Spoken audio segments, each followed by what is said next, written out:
Good evening and welcome to my channel. If you are writing JAMB this year and chemistry is part of the subjects you would write, listen to me now. I'm going to show you something very important if you aim at scoring high. I will show you some questions that you should just try as much as possible to master them no matter what. Try and know these questions that I'm going to show you and don't joke with them. Now, I have checked JAMB past questions over and over again and I have observed a pattern. And I'm going to show you this pattern in this lesson. Now, before we continue, take a look at these questions. These questions are under organic chemistry. And I've realized that out of 40 questions, JAMB asks up to 12, 13 questions from organic chemistry. That's way much. And okay, let's look at this question. These questions are all from 2010 past questions for JAMB. The first says, coffee stains can best be removed by what? Can you answer this question?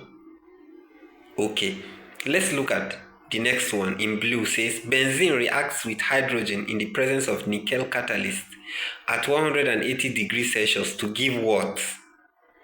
Can you also answer this? Okay, let's look at the next one. The residual solids from fractional distillation of petroleum are used as. Can you also answer that? Now look at the last one in yellow. Which of the following is used to hasten ripening of fruits? Do you see this? I just picked these few ones and these are all from 2010. And I'm going to show you something very important. If your goal is to score high, I'm going to show you something that will be very, very important, that will be very, very helpful to you. Now, we are going to come back to these questions, but let me show you something. Now, look at this question. The same 2010, JAMB asks, which of the following is used as a fuel in miner's lamp? Now, I want to show you something very important. Now, listen to me carefully. Please, whatever you are doing, I beg you, devote this time and listen to me carefully. If you are my student, note that there is an assignment after this video. And I would like you to listen to me carefully. It's not just about watching. I don't even care. See, I have one goal. My goal is to have 250 students to score 250 and above. A lot with 300. I tried it last year, but I have a very few number who participated in my coaching class. So this year, my goal is to have many. So I'm not just after watch and go. No. Please listen to me. I'm going to be saying many things that are very, very critical. And let's start with this first question. Look at this question. This question asks of the fuel that is used in miner's lamp. Now, this question falls under the uses of organic compounds. And in this category, particularly, it is talking about their uses in fuel. Now, that is an image of a miner's lamp. It is not popular now, but in the past it is used. Hunters use it, miners use it. So, what do they use as fuel? Now, they use calcium carbide and water to produce this element or this organic compound that fuels the lamp. And what is this compound or this organic compound called? It is called ethine, also called acetylene.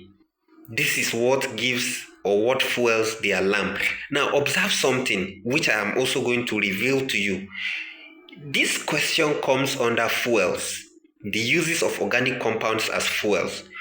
Who knows whether your question will be, what kind of fuel do rockets use or aircraft use?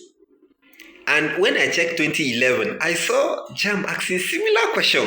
Not exactly as this, but they are asking about the fuel that Is it okay? We are going to see the question, of course. It's part of the assignments you are going to do. If you are my student, if you are not my student, don't worry. If you wish to join, if you wish to do the assignments, no problem. You are still welcome. So, and that's what I'm telling you. And if you go back to the syllabus, JAMB said students are expected to know organic compounds, their application in medicine, their application in industry, their application in this, their application in that. They should be able to know their reactions. So if you are a smart student, I tell you, it's very simple. You can predict where they will ask questions and get it right. How can a teacher tell you that you are expected to know this, you are expected to know that, and still fill that question? It's not possible, except if you did not do the right thing. I tell you. So it's just getting interesting. The more I looked at JAMB question, the more I see that so students that don't really have 250 and above, they really want to score lesser than that. That's just it. Because you have syllabus, you have past questions. If you know how to use these two tools together, I'm telling you, nothing will stop you from scoring 300 plus. Let's continue, please. So, as JAMB asked this kind of question in 2010, it's possible you see it this year. It's possible they will ask you the use of fuel in jets. It's possible they will ask you in rockets. It's possible they will ask you in ships. It's possible they will ask you on another thing else. But just know that every year, you should expect a question on the organic compounds they are used as fuel. That's as simple as that. So if I were you, I would try to study the uses of organic compounds as fuel. Which organic compound is used as fuel? And in what kind of machines or engines are they used? That's simple. That's simple.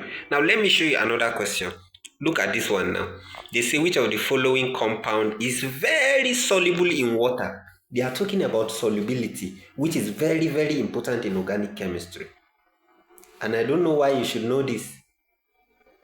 I don't know why you should not know this, rather. So look at these compounds together. Now let me reveal something very critical when it comes to solubility.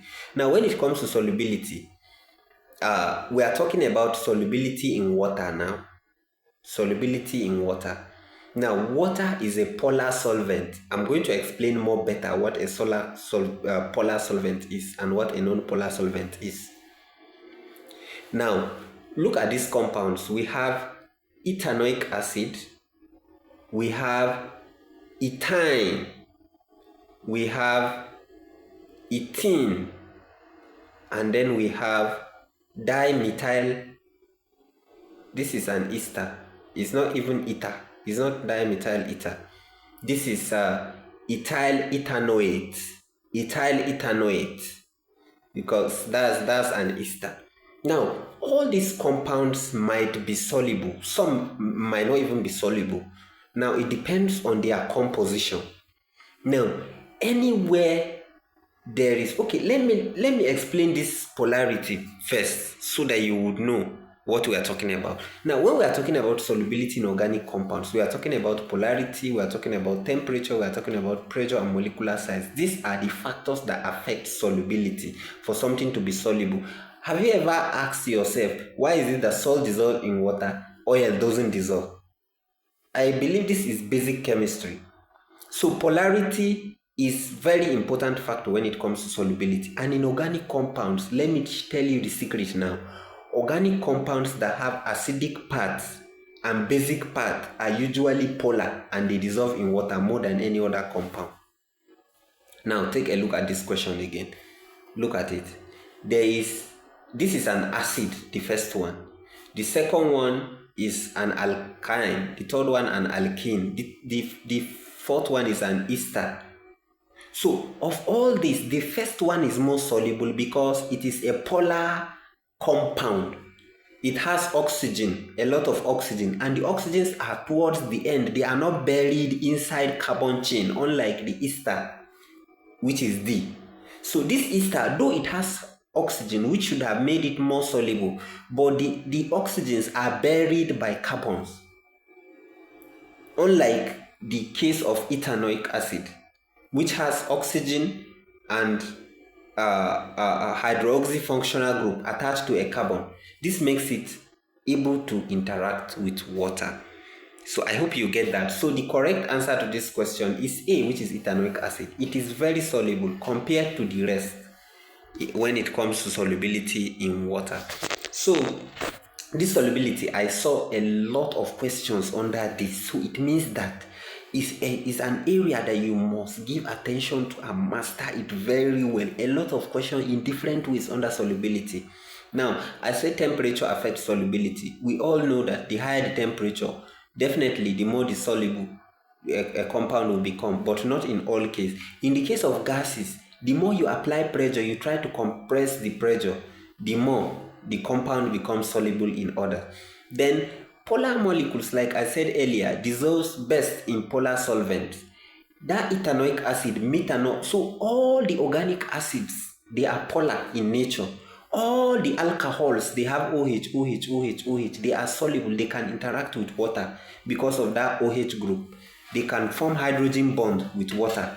So that is why it is said like dissolves like. So polar solvents dissolve mostly or perfectly well in polar solvents, while non-polar molecules dissolve best in non-polar solvents. That's why kerosene can dissolve red oil better than water. So that's just it. I hope you will not forget these key things that I have explained here, because you are going to see a question on solubility. Definitely. I have looked at JAMB past questions again and again, and I see this thing recurring and recurring. And if you go back to their syllabus, you would see, they would say that students are expected to know the solubility in organic compounds from alkanes, alkanones, alkanals, and so on and so forth. So I hope you get this, please. If you don't get it, the comment section is there for you. Always ask, is it temperature that you are not clear about? Ask, how does temperature affect solubility of organic compounds? I will answer you. I have a goal, I have a target. I want a lot of you to get access to the university. It pains me when I see serious students, but they don't have proper guide. They don't have someone to guide them. And that's why I'm here. That's why I'm here. And that's what makes me even started in the last year. Alright, so I hope you get this. Let's go. Now, still explaining about polarity. When there is equal distribution of charges of electrons in a compound, that compound will be non-polar. But if more electrons are concentrated in one direction than the other, then the compound will become polar. This is a good example. Chlorine atom is usually written Cl2, while hydrogen chloride is written HCl. So both are connected by bonds. And in chlorine, there is equal sharing of bonds. But in hydrogen chloride, chlorine is more electronegative than hydrogen. So it will tend to absorb the electron that the two are sharing, making the compound become polar. Electrons being concentrated in the part of chlorine than they are concentrated in the part of hydrogen. So this is just an example. Now look at butane. Is butane polar? Is it polar? It is not. It doesn't even have anything. All the distribution of charges are the same. There is no electronegative group that will make it polar there. Oxygen is not there. And nitrogen is not there. Chlorine is not there. Members of the halogen group. These are some of the elements that you find in compound that makes them polar. Okay, so let's go. Okay, so look at these two. A quick test. Which one is more soluble in water? Look at the two compounds. Observe that they are similar. They have the same molecular mass but different structural arrangement. This is ethanoic acid. This is methoxymethane. Yes. So look at it carefully. Which one will be more soluble, A or B? I think with my previous explanation, if you really understood, you should know the answer to this question. Yes. The correct answer is what? The first one. Why? Because the second one, though it has oxygen, the oxygen is buried by the carbon-carbon bond. Unlike this one, the oxygen here is only connected to one carbon and the other side hydrogen. So hydrogen cannot pull electrons as much as carbon. making the first one more soluble, more able to make hydrogen bonds with water. I hope you are getting me. Please don't joke with these questions. I beg you, don't joke with them. So let's look at the next question, which says, the final products of the reaction between methane and chlorine in the presence of ultraviolet light and hydrogen chloride are hydrogen chloride and what? So if methane reacts with chlorine in the presence of light, what is the end product? I saw this question in different ways, and in each case, the answer is different. Now, I saw this kind of question in 1 year where they asked the final product of a reaction between methane and excess chlorine. Do you see the difference? Only that excess, and the answer changed. That's just the truth. The answer changed. So in this case, they didn't say excess chlorine. But in that case, they say excess chlorine, and these two questions have different answers. Now, if they say in chlorine only, without putting excess, it means the chlorine is not much. So the end product will be what? Look at the equation. I've written it there for you. I've given it to you. Chlorine plus methane is going to give you what? Chloromethane and what? Hydrogen chloride. But once they say in excess, the answer will be tetrachloromethane, because the excess chlorine will replace all the hydrogens in the methane. The excess chlorine will what? Will replace all the hydrogens in the methane, making it tetrachloromethane. I hope this is clear. Please, the difference is just small that will make the entire thing to change. I hope you will be able to understand what I'm saying and also apply it when you see either of the questions in your exams. All right. Having said that, let's continue. Okay. Yeah, I saw many questions under testing about saturation and unsaturation. Saturated compounds and unsaturated compounds. So which ones are saturated and which ones are unsaturated? I know you know alkanes, they are saturated. What do we mean by saturated? They don't have double bond, they don't have triple bond. Like all the carbons are having one bond, carbon to carbon bonds. They are all single carbon to carbon bond. But when you talk about alkenes and alkynes, these are unsaturated compounds and they undergo specific reactions that makes them different. I'm going to show you one question that occurs almost every year in JAMB. That's why some of you are not smart, seriously. I saw someone say, hey, don't study past question, you are not going to get. I said, you are a fool. That was just this guy don't understand what he's doing. How will you say that people will not use past questions? That's the gold mine. That's where you can learn fast. Because as we are talking now, we are still under organic chemistry, but you can see that we are touching different angles of organic compounds. So, assuming you can study, and all these questions, imagine, it's not even imagination, it's true that they are coming from 1 year. You can go and check it and verify it.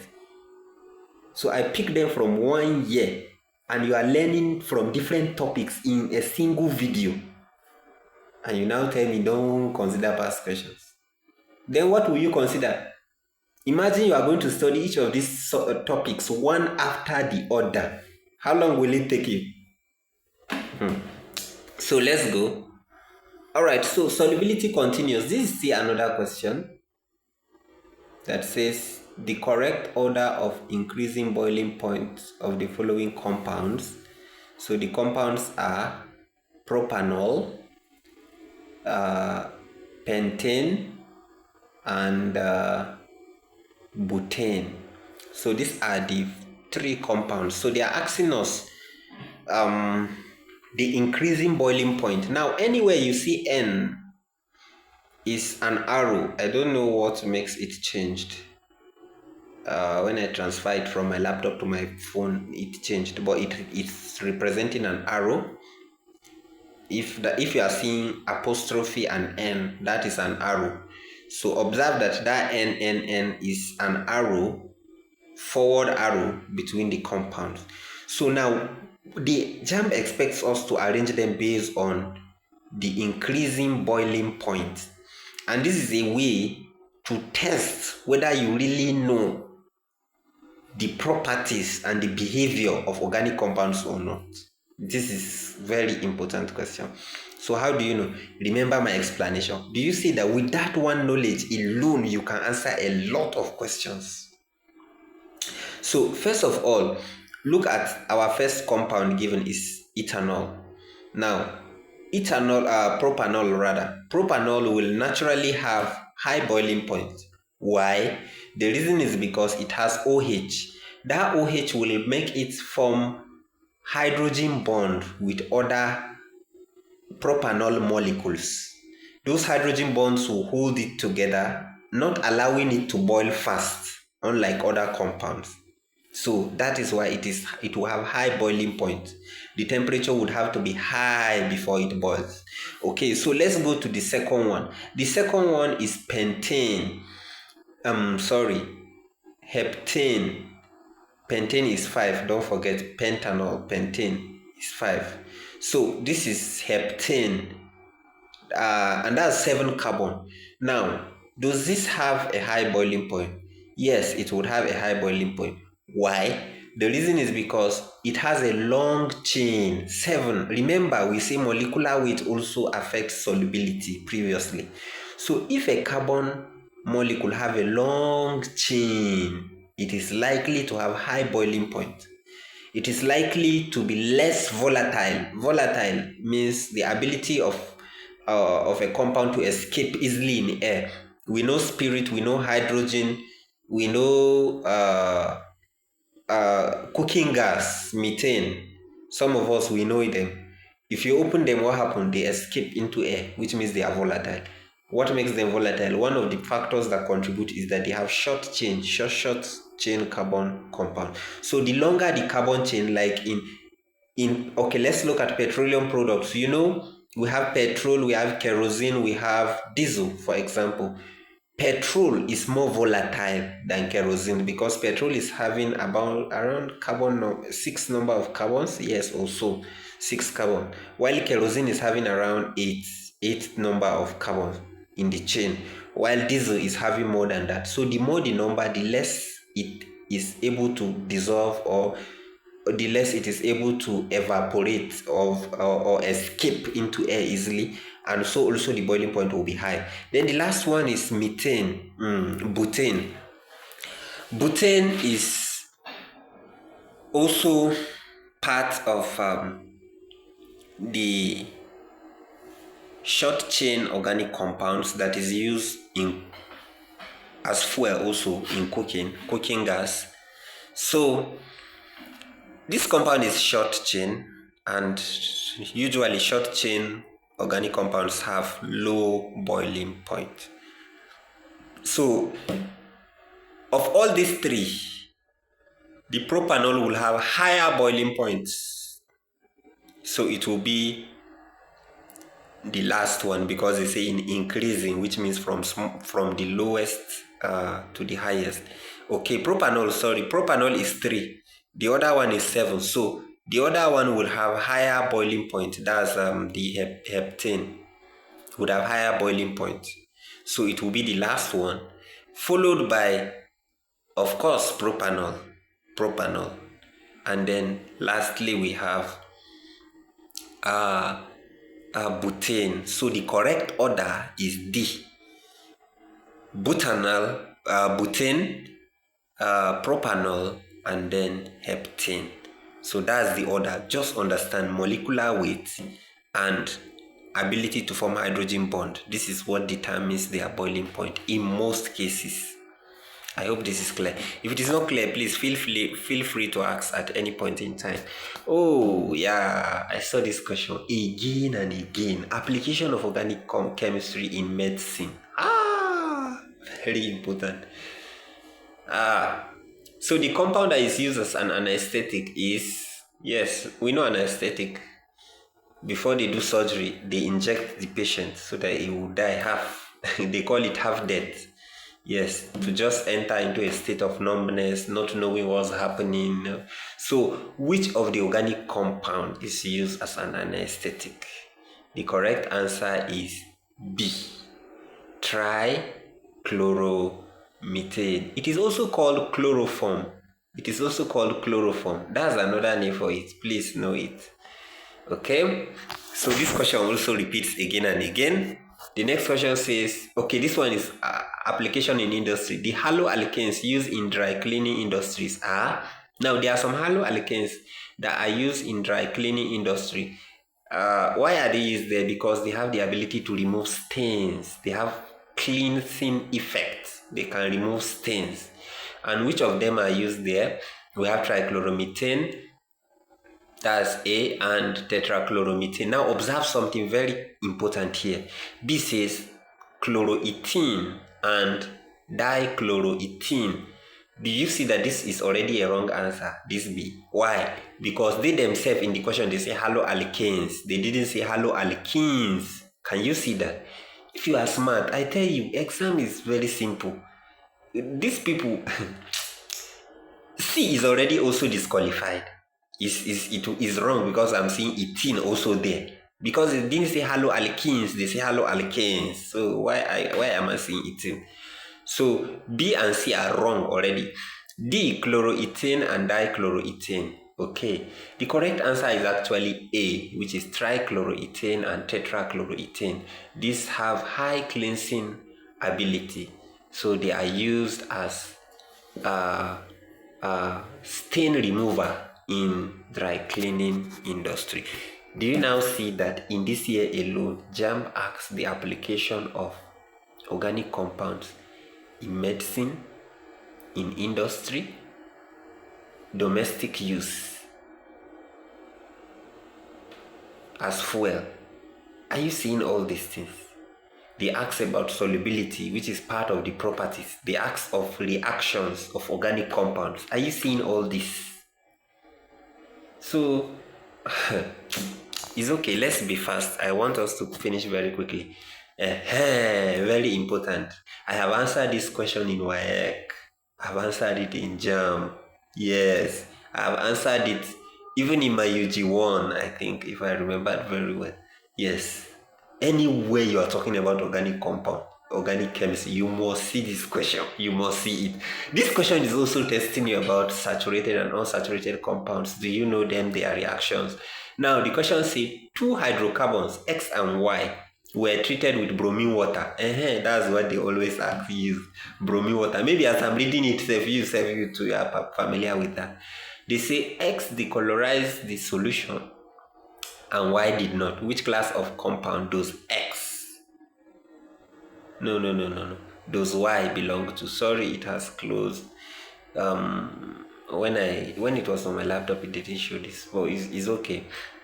So they say X decolorizes, but Y did not. Which class does Y belong to? Okay. Now this is a reaction that is common with or that is common to test between saturated and unsaturated compounds. So unsaturated compounds always decolorizes bromine water. They use potassium permanganate as a catalyst in the reaction. Please listen to me again. Get this. You would see this question or something similar. I'm telling you would see it. You can't escape it. They may not use X and Y in their own reaction. They can say compounds that decolorizes bromine water fall under. They may just put alkanes, and maybe say trichloromethane and other things.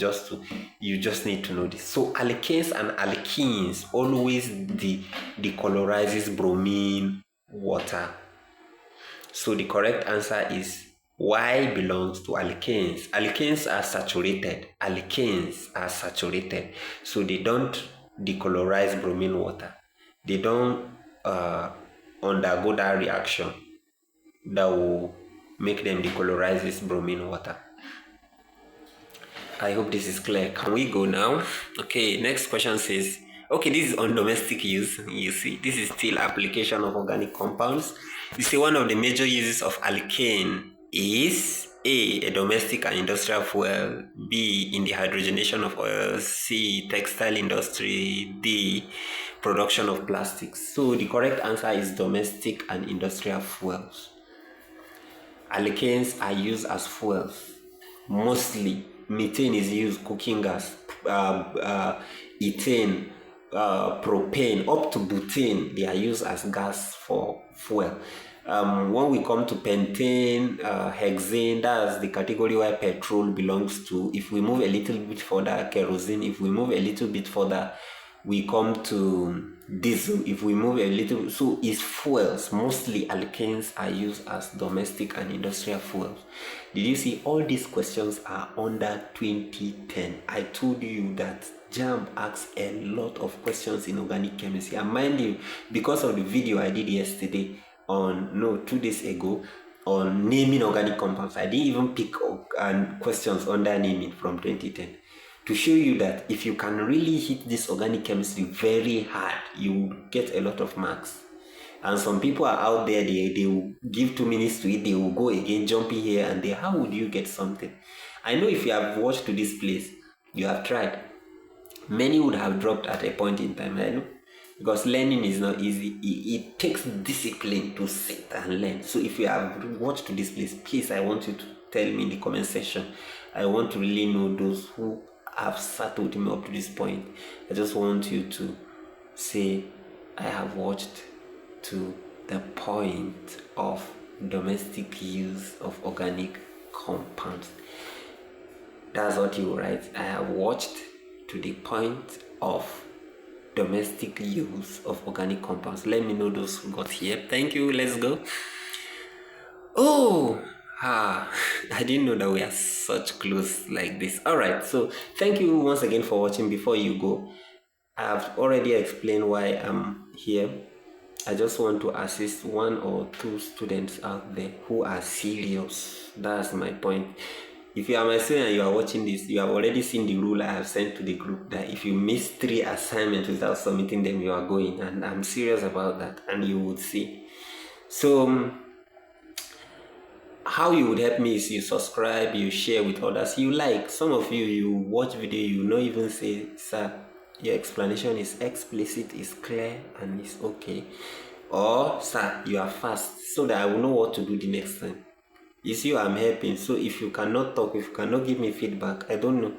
So please, before you go, if you have not subscribed, please subscribe to this channel. That's the only way you can help me reach my target, 250 students to score 250 and above.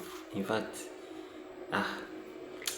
God will help me. I tried last year and I'm happy that though I didn't have up to 200 students in my group, but a good number of them have got 300 plus, 250 and above, and some have already gotten admission, nursing, medicine, engineering, and different other courses out there.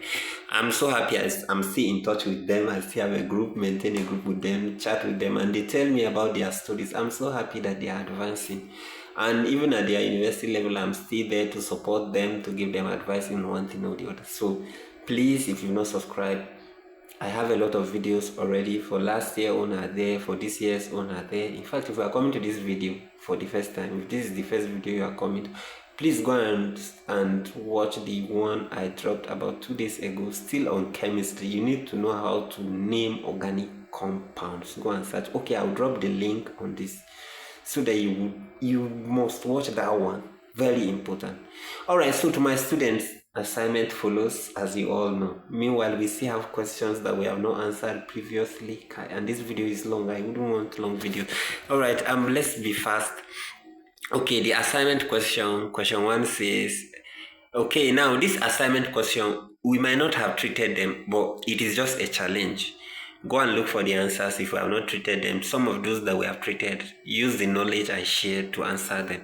Thank you very much for understanding. This is 2011. Now I decided to go to 2011 and bring questions. By the time we are able to cover organic chemistry questions from 2011 to 2010, 11, 12, 13, 14, that's 5 years. You are good to go for JAMB. I will be confident for you to go. If you follow what I'm doing here with the little explanation you are hearing and you are recording, no, I'm confident with you as far as organic chemistry is concerned. Plus, if you are doing assignments, you are doing tests that I will be giving. I have already said I will start tests. I will soon make questions in Google Forms and send them to us. That I will see your score, and assignments also.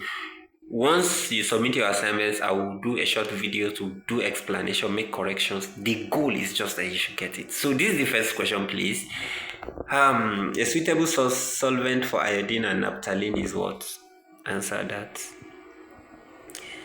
Okay, in the above reaction, ethanoate is a conjugate base acid, conjugate acid. So please answer that. Question 3 says, which of the following compounds is used as a gaseous fuel? Very simple. I've explained this. Oh my God, why now? Okay, that's a bonus for you if you listen very well.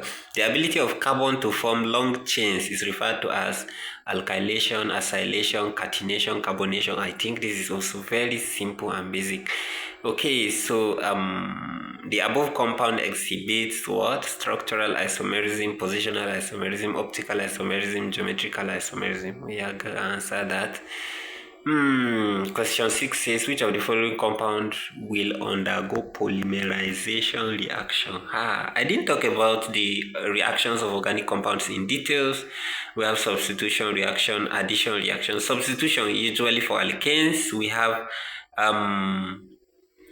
addition reaction usually for unsaturated organic compounds. Okay, please, as you answer this question, I know you'll be able to see those things, and then this is why these questions will close the gap of areas I could not touch, because this video will have to be short even though it's a bit long.